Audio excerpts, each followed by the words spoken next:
I need to make sure because sometimes this thing it'll be live and it won't tell me that it's live. It's telling me. I see it. It says live. We're live. Yes. Okie dokie. All right. So And on time. and we're on time and we're live. So hey everybody. This is Chanelle with BrightGirl Media, and we are back for another week of the BrightGirls in Business podcast. And I am so hyped. If y'all thought I was hyped last week, this week I'm for real hyped because now I'm like getting in a groove. And I have my friend on here, and I'm really excited to have a good, candid conversation with Miss Lesley Miller. So welcome to the BrightGirls in Business podcast. Thank you. Thank you for having me. I'm so excited. Yes, ma'am. Yes, ma'am. So let's get into it. I know y'all, some of y'all watching know who Lesley is and some don't. So I'm going to tell you who she is. So Lesley Miller is from Hammond, Indiana. And somebody else that y'all know is from Hammond, Indiana too. Yes. So she is heavily involved in caring for our community. She is the director of operations for A Helper's Heart Homecare, an agency that provides home care services to the members of our community that need help the most. She is also proud to be a certified dementia practitioner. And that's recent, right? Yes. Okay. All right. We're going to talk about that. Lesley is very experienced in elder care, having over 18 years of experience in caregiving and elder advocacy. She says that she truly believes that service is her purpose, her mission, and ministry, and she's happy to serve her community, and it has allowed her to gain generational wealth for her family. So, Lesley, Yeah. I got so many things that I could talk about with you, but I'm going to just dive right in, simply because I know you and I know a little bit of your story. Right. How did you get here? Because I know, you were working in social services before, and, you were doing your thing there, had you a career going. Right. And I don't think you ever really saw yourself as an entrepreneur. Maybe you can correct me on that. No. But how did you get here? Tell me a little bit about that. Okay.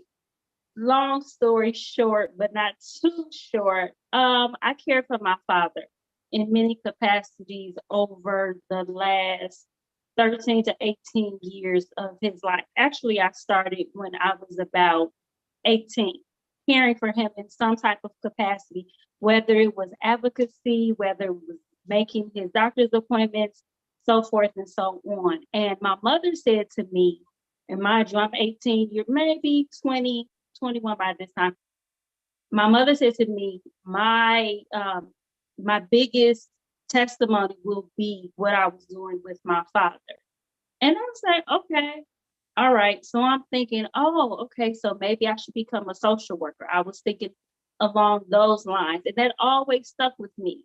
The work I was doing with my father would be my biggest testimony. But you look at it as, well, he's my dad. That's what I'm supposed to do.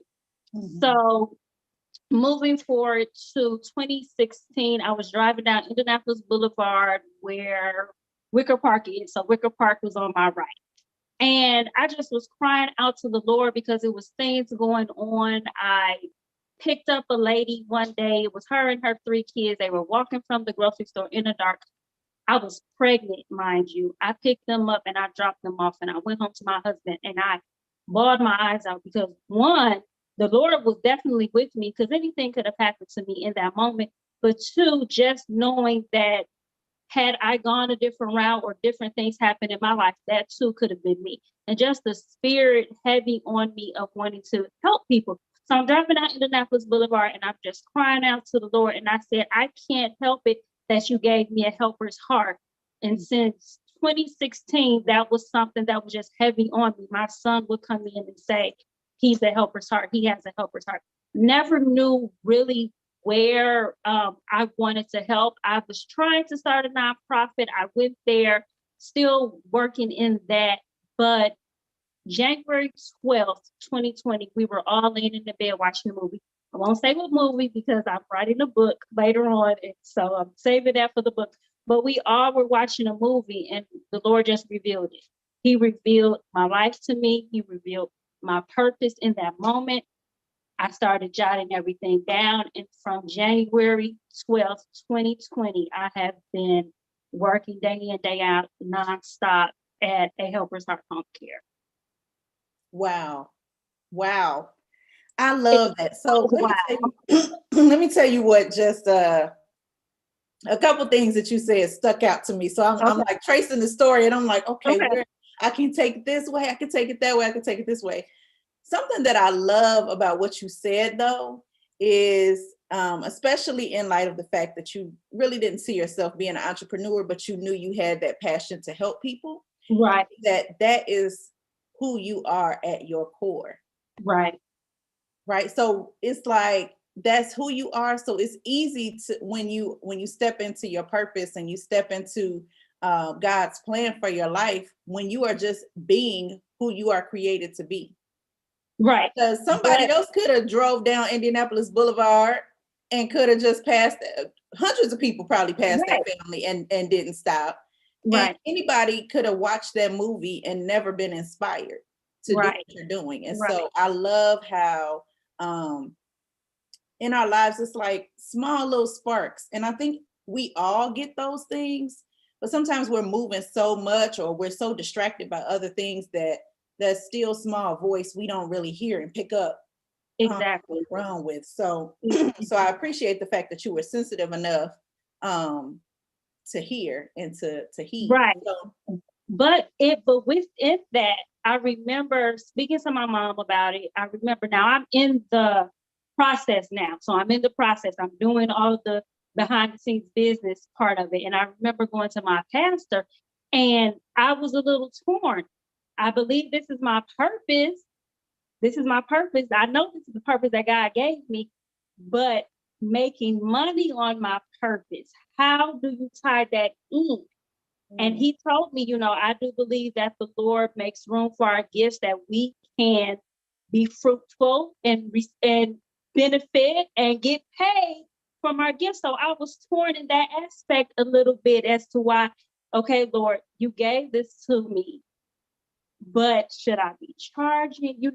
That was hard. And that was some conversation with my mother, conversation with my pastor, my husband, to get me to realize he gave you this to help his people, to be his servant, but you should get paid. Absolutely. Don't feel as though because you're a Christian and because God gave you this that he doesn't want you to be paid. So I want to throw that part in there too. That's key, because I see so many people that kind of want to separate the two. And I just don't believe, I'm a believer, and I just don't believe that that we're meant to be struggling, poor, broke down, busted, and disgusted all the time. Right. And he's given us these gifts to monetize and to, bring to the marketplace. And like you said, even just to bring him glory in helping other people while carrying out our purpose and our passion. We have these passions for a reason, right? Like we're all wired this, whatever unique way we're wired. But then we want to discount it and say, oh, well, that's just how I am. It's like, no, if you bake good cakes, then get out here and bake the heck out of them cakes. Like, be who you're created to be. So before this whole journey of you starting a Helper's Heart, you said you had been tell me what you were doing in your career. Well, I was working in social services. So I worked at the local welfare office, and it's a whole story there. So a position became available that I saw and said, should I apply for that? It was a supervisory position or training position, I should say. You're a part of the management team. But one of the people who I had to interview didn't quite like me. So I said, I'm not doing it. But then I talked to people like, you don't allow man to dictate your purpose, your move. So I went ahead and I applied. We had a new regional manager.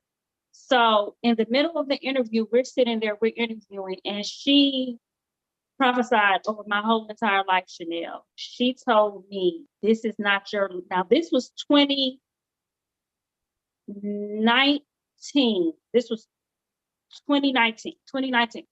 She prophesied and said, this is not your last stop. DFR is not your last stop. You're going to go places, you're going to go far. And I'm still trying to figure it out. What am I doing? Where am I going? Where should I be? And it was just that. And in that moment, it was over me so heavy that the person that I was worried about that was sitting there, he was looking at us. He had no idea what happened. The Holy Spirit was completely in that room, and he's sitting there and had no clue. And if it wasn't for me keeping my composure and not trying to lose my job, I would have shouted all through that office because it was on me so heavy. I called my mom as soon as it was over. I was crying because it just came out of nowhere. This was our second time seeing each other, our first time meeting formally, being introduced to one another. And she just spoke over my life. And still then, I didn't know. I didn't know what my purpose was until a year later. Wow. It's funny because our stories kind of parallel because it's like I remember getting glimpses of and like little words here and there. And it's like, okay, you know, and it's like, yeah, okay. Right. But you don't see the big picture until the big picture is there. No. It's like, oh my God, like I could have never imagined this for myself.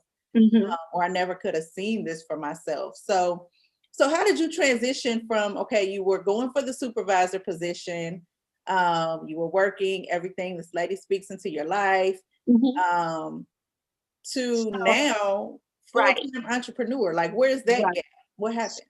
So I'm in the management position. I'm a trainer. I go around into the different offices that I train. So all of 2020. So this started January 2020 and Helping Start Homecare came to pass. And I was working on it. I was, making my copies, typing my things up, going to check on the workers, coming back, working on the business at work, at home. We go to sleep maybe 1, 2 o'clock in the morning every day, researching. And so with the pandemic happened, we really, around this time last year is when everything really shut down. So mind you, I started January 12th. We didn't know anything about COVID or the coronavirus. So I was still new in it. I sent off my application for licensing in the state of Indiana in February. Due to COVID shutting down, due to the riots that were going on in Indianapolis, due to police brutality, my license wasn't approved until June. So from January to June, I'm in this transitional period where I'm getting everything together. I turned everything in. I missed something. I had to resubmit it. She couldn't check it because they were back at home. They weren't allowed to work. So you don't bring your laptop home? But okay, whatever. So all of my stuff was sitting there. So maybe a week or two before I was licensed, my husband said, you need to take a break. You need to take a break. You're focusing on it too much. You need to take a break. And in that time, because that's all I was doing, sleeping, eating, that's all I was doing. And I said, okay, take a break. What does that mean? That's no researching. That's getting off of all of the Facebook groups that you're in. That's not writing any more policies, procedures. You need to take a break. Within that week of me taking a break, that Monday, I received the email that congratulations, you're licensed in the state of Indiana. Wow. From there, I'm torn between trying to get clients, trying to market, and all of that. So what do I do when I'm at work and a Helpers Heart Home Care phone rings and I need to answer? My husband said, you need to put yourself in a mindset that a Helpers Heart Home Care is number one. If you get clients and you have to work them yourself, you have to call off, that's what you do. If you're in the middle of helping somebody and that phone rings, you excuse yourself, that's what you do. And it took me a while to get into that mindset. But once I got into it, I got into it. So I was working from home at one point, and then come August, when the kids were going back to school, they started playing games. These certain kids their parents could go home and work, and then they changed the ages to if your child was maybe from kindergarten to 5th grade, you couldn't be at home with them. So my husband said, okay, what are you going to do now? I said, I don't know. I don't know.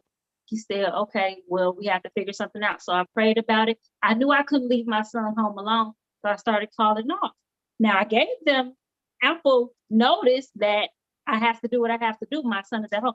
So I started calling off, and they found a reason to let me go.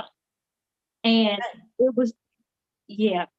And I am 37 years old at that time. I do not want to be fired. I do not want my story that I'm almost 40 and I'm being terminated. My husband said they'll talk about you, whether you terminated or whether you quit. It doesn't matter. And I said, I know, but that's not how I wanted to walk out of there. Because I already had, the Lord had already told, they were opening a new office. The Lord had already told me that I would be at that new office. Because my plan, Leslie's plan, was my last day will be December 18th, 2020. I was given my 2 weeks notice on the 4th. I was walking up out of there on the 18th. Lord said, no, that's not how we doing it. Getting up out of here 2020, but it'll be August and they'll be firing you. So that's how it happened. That's how I transitioned. I wouldn't have necessarily, I would have pushed myself to December and possibly do it. That's what I had in my head, but God worked it all out, and that's how I transitioned. It wasn't something that I planned on doing that soon, but that's how it happened. So that's how I'm here. That's the thing. So, and I was talking to somebody earlier today, actually, about this whole thing, the work balance and the entrepreneur balance. I am a firm believer that when it's your time, you will be thrust out. Some places cannot handle your gift. And whether you try to hold on, hold out, you looking at benefits or you looking at a steady paycheck and this, that, and the third, the things that we are so concerned about. I feel like we box God in and we make it about us when it's like this whole world of opportunity out here that he's trying to get to your hands. And you like, I need health insurance. Right. And it's like, okay, really? Like health insurance, or like all these people that you're going to help, all this money that you're going to make, all this whatever influence that you're going to have. Right. But we want to control and pull the strings on things so much. Of course. And so, and me just knowing you, would you really have left in December? Would you? If I would have known what my December looked like, no. Because it didn't move as fast as I thought it was going to move. It didn't move as fast. Yeah. And I am so not for looking at other people's journey and comparing it to mine, but I did. And when I did that and my journey didn't necessarily look like theirs, it was okay. What am I doing wrong? And it wasn't necessarily that I was doing anything wrong. I started a business that was needed in the pandemic. Don't get me wrong. We were definitely essential workers and we were needed because so many families were bringing their family members out of the nursing home, out of the skilled facilities back into the home. But on the flip side of that, the family members are in the home working. So they don't need a nurse or an aide there 8 or 6 hours out of the day because they're in the home. So it was a lot of different variables. So I wouldn't have. Looking back on December 2020, I would have still been there, but I would not have been able to have the clientele that I had I still been there. So it would have still been that struggle. It would definitely still been that struggle. One of my coaches, she started watching me and how I was moving, and I was still working at the time. And kind of like you, I had a whisper, and then I had a real live encounter with God. Blew my mind, the stuff that he was showing me, that he was trying to get to me. I'm like, whoa, wait a minute, what? Like all this, like what's going on here? Yeah, it was like it left me like passed out on the floor. It was so heavy. And she told me straight up, she was like, if you're gonna go for this, you need to quit your job. And we're all on social media and we watch people all the time, and everybody's like, don't be telling people to quit your job and blah, blah, Right. blah, blah, blah. And here's the thing. Everybody has a path. Everybody has a purpose, and God has a plan for every single person. I don't know what your bills are. I don't count your pockets. I don't count your money. But what I will say is just what you just testified to is the fact that when you're trying to side hustle and like juggle two things, something is going to get more of your attention than the other. Right. Right. So it's like when you really put your attention and your focus into your business, and that is your thing, and you got to put gas in the tank to get it to go, you're going to put the pedal to the metal and you're going to make that thing work. And so it comes a point when it's like sink or swim. Either I'm going to do this or I'm not. And so it sounds like that's kind of what happened to you unexpectedly in August. Right. But I will say this, I definitely have a safety net because of my husband and him working and him having the insurance and him ensuring that the bills that are paid. I have been able to do a little bit more than maybe someone else who was taking care of the home on their own or so forth, so on. So I definitely want to give him credit and believing in me sometimes more than I actually believe in myself, because my husband is a hard sell. And I remember, now, mind you, this is still in the very beginning of everything. I remember in February, I came to him about a Homecare conference that I wanted to attend in July of that year. Now, I thought I was going to have to make a PowerPoint presentation. I was going to have to get on my hands and knees and pray and to convince him to allow me to go and to spend the money to go to this convention. And so we're sitting there and I told him about this conference. And I told him about it. He said, okay. I said, wait, what? He said, okay. I said, oh, I can go. See, yeah. He said, I believe in you. This is going to work. I know it is. And now I'll tell you, when I first told him about the idea, I was trying to tell him about it. And he said, wait till tomorrow. If you're still serious, tomorrow we'll talk about it. Now I told January 12th, right? God gave it to me January 12th. If you're still serious about it, we'll talk about it tomorrow. So here comes January 13th, bright and early in the morning. You ready to talk? And he said, oh, you serious? Yeah. Yeah. But he's been in there with me since the beginning. And for him to say, yes, you can go, it's fine, you can spend the money, what have you.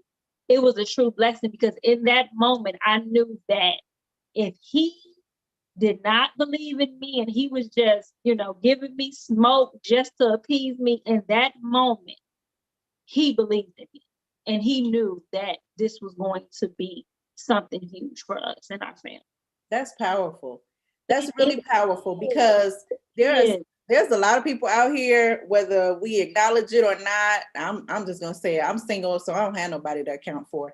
But it's a lot of men that are out here that are jealous of women, of their own women. Like either they're jealous or they don't see.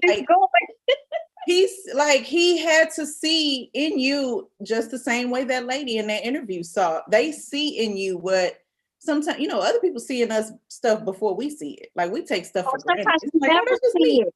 Sometimes we never see it. Yeah. Yeah. And everybody else they keep pointing it out to you. They say, oh, you do this and you do that, or the same thing that people keep coming to you over and over and over about, or the thing that you're drawn to so much. That's your purpose. That's your passion. That's your thing. Like your secret sauce. And so I never do that. And I know I said when I made my announcement, when I went live on Facebook, that I didn't think I had a thing or a purpose. And I always use our friend Angel as an example. Angel could braid hair. Angel make t-shirts. Angel now has a amazing business. And I said, well, Lord, and this was truly what I said, Lord, I don't know how to braid. I can't make lipstick like Coco. All I do is care about people. And that's all that matters. Like I had no clue, Chanelle. I had no clue. I had no clue that my advocacy, my knowing things, people call me about the randomest things, but who has an answer? Who knows about it? Me. I had no idea that that was a revenue, a money making avenue for me. I had no idea. Wow. That's awesome. That is awesome. So tell me, first of all, before we get into this next question, you got some fans on here. Honey, let me tell you, you got Kimberly on here. You got 2 Kimberlys on here saying, hey. You got Ivy on here. You got Megan on here. So I just want you to shout out your family because they came. You know what? So that's my cousin Kim in New Jersey. That's my work boo Kim from the DFR, who was a big push in, you got this, you could do this. My BCF Megan, and you said that's my cousin Ivy and my cousin Ivy. And my family, and you know what? It's so sad to hear some people make posts and say that their family doesn't support them, their friends don't support them. And I can just be 100% honest with you, Chanelle. That's not my story. That is not my story at all. And I thank God, I'm getting emotional. I thank God for my family, because when I need that encouragement, Kim is texting me. Megan, I took care of my aunt, which was her grandmother. And, she was one of the best clients ever. And just giving me that exposure and that experience, just knowing that my aunt didn't have to do that. She, just because I was her niece and I started an agency and she needed care, she truly did not have to hire me. She could have went on somewhere else, but to know that I have such a great support system, it's just been amazing. It's been amazing. That's awesome. That really is awesome, because I just did a live last week on Instagram and I was talking about that. Support system is one of those things you definitely need in order to sustain in business, because whether it's a friend that's in business too that you can talk to, whether it's your family, sometimes, just like you said, people get on social media and they're like, oh, my family ain't supporting me, blah, blah, blah. And it's like, just because they haven't bought from you or whatever the case, that doesn't mean that they don't support you. Right. And sometimes we have to be willing to ask people for support. That's hard to do. Mm-hmm. To humble yourself, to ask somebody, hey, I need your help. And most of us, especially Black women, be honest, we don't know how to do that. We want to be superwoman all the time because we haven't always really had people to lean on like that. Right. Mm-hmm. And I was thinking about that this morning. I've become very vocal about asking my friends for stuff. And that's why my family's on here. I sent the flyer, I sent a message, I sent a reminder, and my cousin that's in New Jersey, she might not know a family that's in need here that, need home care services. But this is support. My cousin Ivy, she gave me information on a potential applicant the other day. Support comes in all shapes and forms. And I think people just need to realize, just because someone isn't able to buy your product, there's still other ways for the, if you pray for me, pray for me. Alone, just pray for me. Let me tell you, them prayers get you through, especially as an entrepreneur, because every day is different. You don't know. You could wake up one day and everything is peachy, and then by noon it's falling apart, and you're like, "Oh my God, what just happened?" Right. So yes, those prayers, those calls, that just sometimes I get on the phone. My sister, she's in Indiana, and she don't know, but that girl has got me through. And we don't do anything but just talk and laugh, and she showed me what my nephews are in the background doing on the video chat. Mm-hmm. And that has got me through so many days when I wanted to just ball up under the covers and cry. That's support. And she has no idea. She has no idea. Like, I could have just laid out and just been like, bump it, I'm out of here. Like, Lord, beam me up, Scotty, I'm done. And some days we have those days as entrepreneurs. So I'm so happy to hear that not only your husband support. Let me tell you something. Everybody ain't able to say that. Everybody is not able to say that my husband really supports and believes and speaks life into me. That is huge. So you are definitely a blessed woman. Thank you. You are definitely like blessed. I said, when I'm ready to give up and I don't believe he is there. He is there. That's awesome.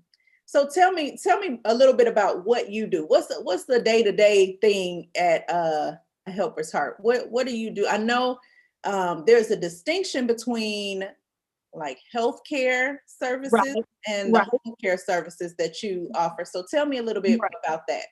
So we are a non-medical home care agency. So with the healthcare agency, home health care, you would receive nursing services, physical therapy, speech therapy, a social worker would come out. That's primarily paid through Medicare. So just say someone is in the hospital, they have some type of surgery, they come home with home health. Home health comes out, does an assessment within 24 hours. They'll have maybe 6 to 8 weeks or so that Medicare will go ahead and pay for those services. I, on the other hand, is non-medical home health. So what we specialize in is personal care. So that could consist of, if someone is bedbound, giving them a bed bath, helping them in and out of the shower, helping them groom.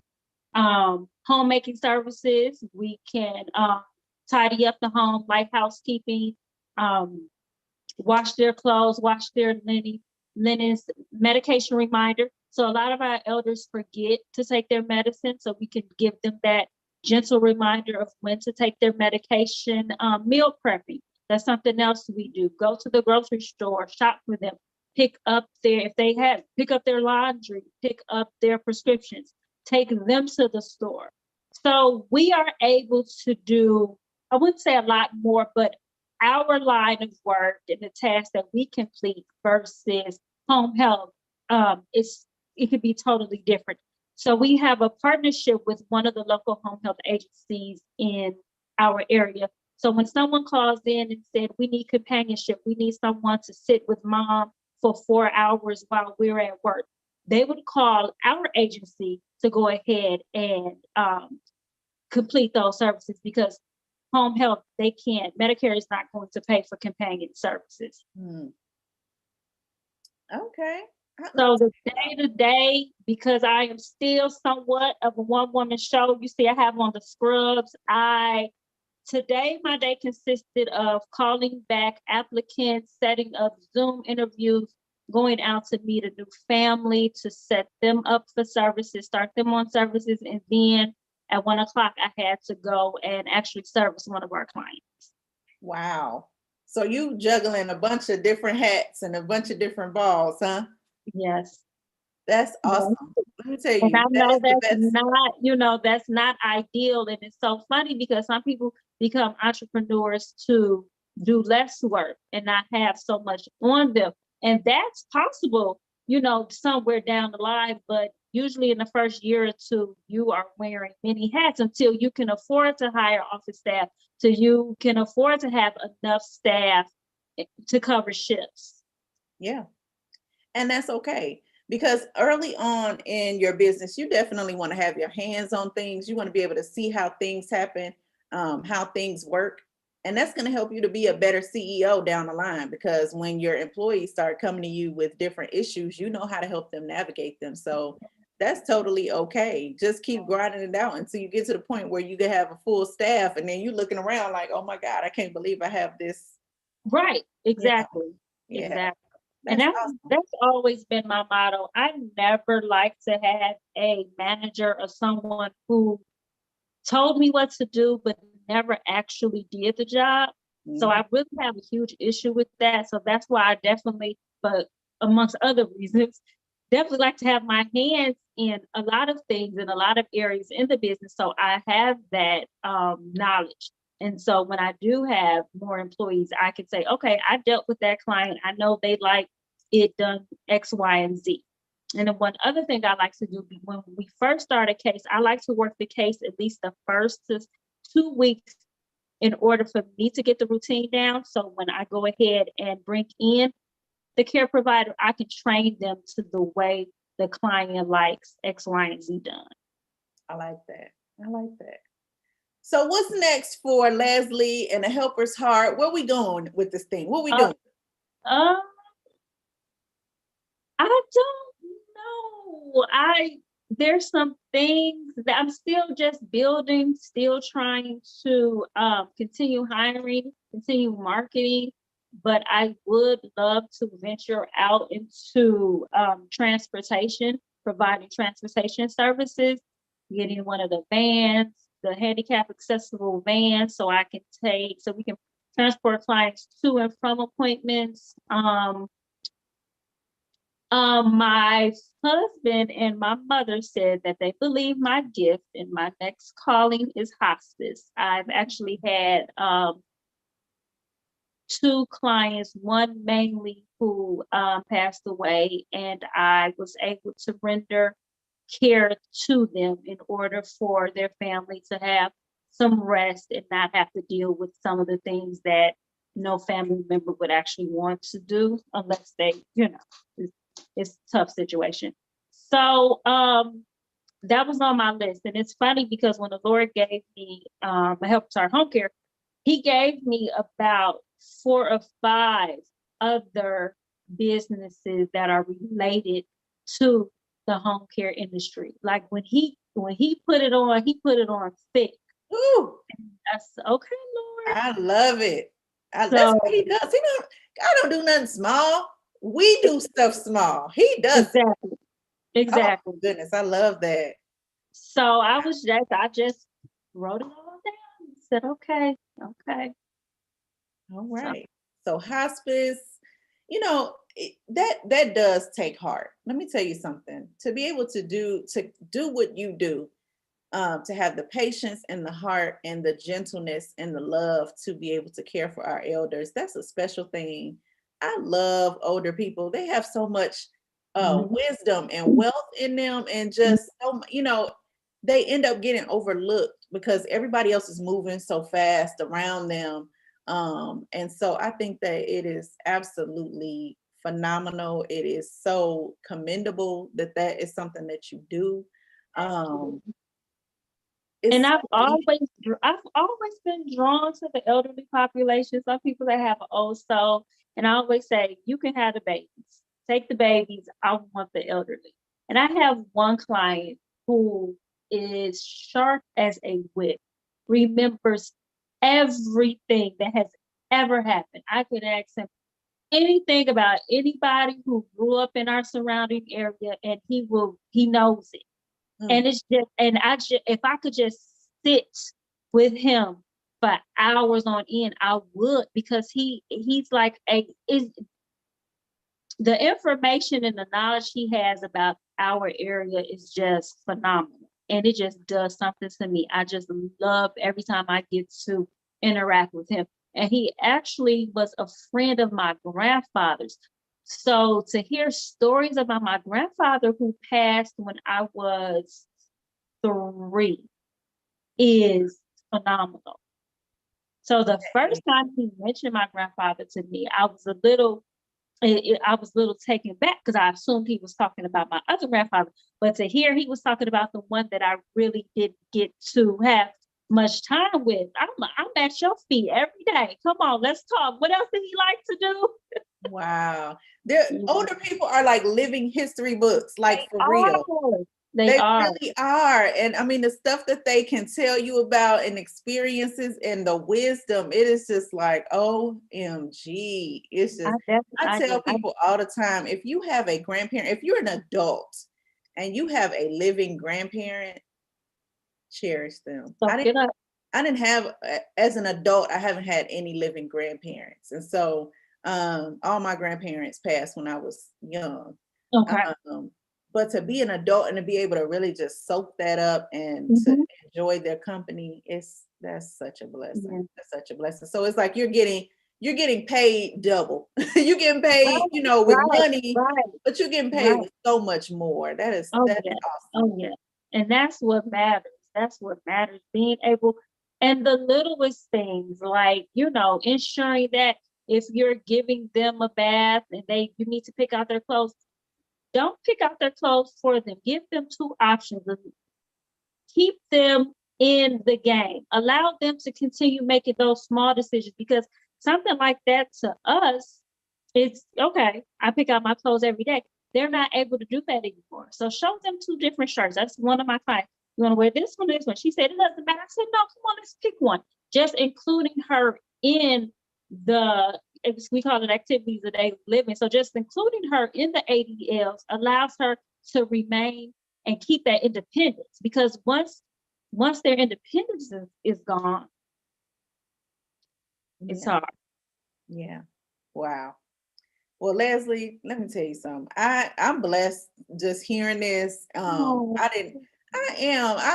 think about, like I said, my grandparents, they were, I was 9, 12, 16. I was young. I was young when I lost my grandparents. And so when I see other people and they have theirs, or when I see other older people, they just do something to me. I just like listening to them, because it's like, stuff that you just don't get a chance to experience. And I think that we move so fast in our society right now that we don't give people their flowers that deserve it. But you definitely are, and you definitely have a helper's heart. Thank That is you. perfect. That name is perfect for you and your business. Thank you. And yeah. So before we go, because we're at the end of the show, okay. Tell everybody where you are, how they can reach you, all that good stuff. If they want to contract with you, work with you, all that stuff. Okay.